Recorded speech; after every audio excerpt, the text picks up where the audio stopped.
Không ai biết từ bao giờ dòng nước này đã mang trong nó cái chết. Từng giọt chảy ra là từng mạch sống bị đầu độc. Các ion kim loại nặng kẽ sát nhân vô hình trong từng giọt nước. Không mùi, không vị, nhưng âm thầm tàn phá cơ thể con người. Mỗi ngụm nước tưởng như trong lành, lại mang độc tố. Các ion kim lại nặng len lỏi vào từng tế bào, phá vỡ cấu trúc ADN. Từ một tế bào bị biến đổi, cơn ác mộng bắt đầu. Ung thư sinh sôi, lan rộng, thiêu rụi từng mảnh sự sống trong cơ thể con người.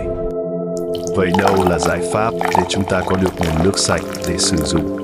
Công nghệ thẩm thấu ngược hoạt động dựa trên nguyên lý ép nước qua màng lọc siêu mịn. Từng phân tử nước tinh khiết được giữ lại, trong khi vi khuẩn, kim loại nặng và hóa chất độc hại bị loại bỏ hoàn toàn. Nhờ đó, dòng nước tái sinh trở lại trong lành như chính sự sống được hồi sinh. Mỗi giọt nước sạch là một bước bảo vệ sức khỏe. Hãy chọn nước lọc tinh khiết vì sự sống, vì tương lai của chính chúng ta.